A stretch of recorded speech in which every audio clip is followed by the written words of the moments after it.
Imagine standing at a checkout counter, holding out your card, and realizing the cashier's hands are trembling so badly she can barely scan your items. You ask her why, and the answer she finally gives changes everything you thought you knew about courage, kindness, and doing what's right. Stay with me till the end. You won't believe what happened when one single dad decided not to stay silent. Before we begin, if you believe kindness can change lives, please like this video and subscribe to Kindness Stories so we can keep sharing true and inspiring tales. It was late evening at a small-town grocery store in Portland, Oregon. The store wasn't busy, just a handful of customers pushing carts lazily down the aisles. Daniel Carter, a 36-year-old single dad, was in line with a few groceries. His 7-year-old daughter, Emily, was beside him, holding a box of cereal like it was the most precious thing in the world. When they reached the counter, Daniel noticed the cashier. She looked about 23, maybe 24, was struggling to scan the items. Her name tag read Sophie. But what caught his attention wasn't her name, it was her hands. They were shaking. Not the kind of shaking you get from being cold, but the kind that comes from nerves, fear, or something much deeper. Daniel placed the milk on the counter and watched her fumble with the scanner. "Hey, are you okay?" he asked gently. She gave a small smile, the kind that says I don't want to talk about it, and mumbled, "Yeah, I'm fine, just a bit tired." But Daniel wasn't convinced. He had been through too much in life to ignore signs of someone hurting. As a firefighter for nearly 10 years before he had to leave the job to take care of Emily alone, he had seen fear in people's eyes. He recognized it now. He watched her try to punch in the serial code, her fingers trembling so badly she had to backspace twice. "Are you sure?" he pressed softly. "Because it looks like something's wrong." Sophie's eyes darted briefly toward the manager's office, a glass room on the far side of the store, and then quickly away. She shook her head. "It's nothing. Just a long day." Emily, in her childlike honesty, tilted her head. "Are you cold? Daddy can get you his jacket." Sophie gave a small chuckle that didn't reach her eyes. "No, sweetie. That's very kind, but I'm fine." Daniel's gut told him she was hiding something. He wanted to push further, but he also didn't want to embarrass her in front of other customers. So he paid, thanked her, and started to walk away, yet something in him wouldn't let it go. Halfway to the exit, he turned around and saw Sophie lean against the counter for just a moment, as if trying to steady herself. Then the store manager, a stocky man in his 40s with a permanent scowl, stepped out of his office and barked something at her in a low but sharp tone. She stiffened instantly. That was the moment Daniel knew, this wasn't about tiredness. He went back to the counter, waiting until the other customer had left. "Listen," he said quietly, leaning in just enough so Emily wouldn't overhear, "I've noticed you keep looking toward your manager's office. If there's something wrong, you can tell me." Sophie's lips parted, then closed again. "I really shouldn't," she whispered. It's nothing I can talk about." Daniel lowered his voice further. "I'm a dad.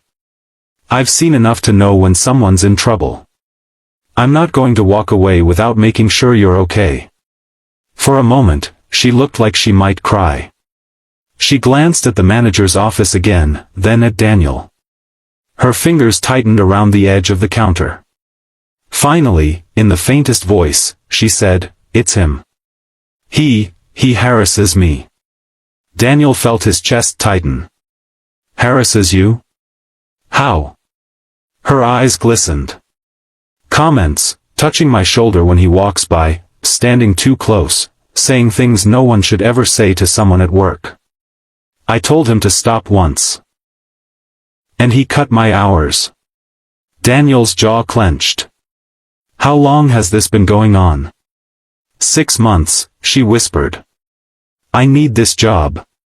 My rent's overdue, and I just can't afford to make him angrier." The weight of her words hit Daniel hard. He looked at Emily, who was blissfully unaware, humming to herself as she played with a keychain. He knew what it was like to feel powerless. He'd been there after his wife passed away, when bills piled up and every day felt like a battle. He took a deep breath. "Sophie, you don't have to deal with this alone." She shook her head.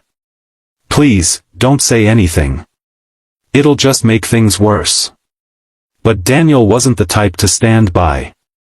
Daniel didn't confront the manager right there, not with Emily present and Sophie already so shaken. Instead, he told Sophie he'd be back, then took Emily to the car and called his sister to watch her for a couple of hours. When he returned, the store was quieter. Sophie was still at the counter, forcing a smile for customers. Daniel waited until the line was gone before walking up again. "I know you told me not to get involved," he began, "but I can't pretend I didn't hear what you said." Sophie's eyes widened in alarm. "Please, Daniel." "I'm not going to start yelling at him in the middle of the store," he assured her. "But I know the law. I know there are ways to make him stop, and I'm willing to stand by you while you report this." Her lips trembled. I'm scared." "I know," he said softly. "But courage isn't about not being scared. It's about doing the right thing anyway." After a long pause, she whispered, "What if no one believes me?" Daniel leaned in. "Then they'll have to deal with me. I've seen men like him before, and they get away with it because people stay silent. Not this time." Slowly, she nodded. Together, they went to the break room, where Sophie shakily called the company's HR department. Daniel stayed beside her the entire time, his calm presence giving her strength. She described the harassment in detail, naming the manager and explaining how her hours were cut when she resisted. The HR rep promised an investigation and told her she wouldn't have to work her next shift until it was resolved. When they walked out, the manager saw them together and frowned. "What's going on here?" he demanded. Sophie's voice shook, but she stood a little taller. "What's going on is that I've reported you." The man's face went pale. You can't." "I can," she said, surprising even herself. "And I did." Daniel stepped forward just enough for his presence to be felt. "You're done intimidating her. If I hear you so much as look at her the wrong way again, you'll have more than HR to answer to." The manager sputtered but didn't reply. As they left, Sophie exhaled shakily. I can't believe I did that." "You did," Daniel said with a small smile. "And you're stronger than you think." She looked at him with gratitude in her eyes.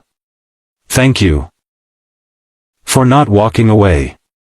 He shrugged. Sometimes, the smallest act of kindness can change someone's whole world. Later that week, Sophie called Daniel to say the company had suspended the manager pending a full investigation, and HR had offered her extra hours at a different location. Daniel smiled when he hung up. Emily, overhearing part of the call, asked, "Daddy, is she okay now?" "Yes, sweetheart," he said, pulling her close. "Because sometimes, you just have to stand up for someone, even if you don't know them well."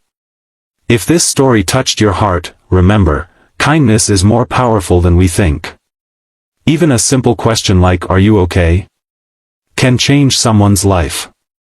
Please like this video and subscribe to Kindness Stories so we can keep sharing these powerful moments of compassion with the world.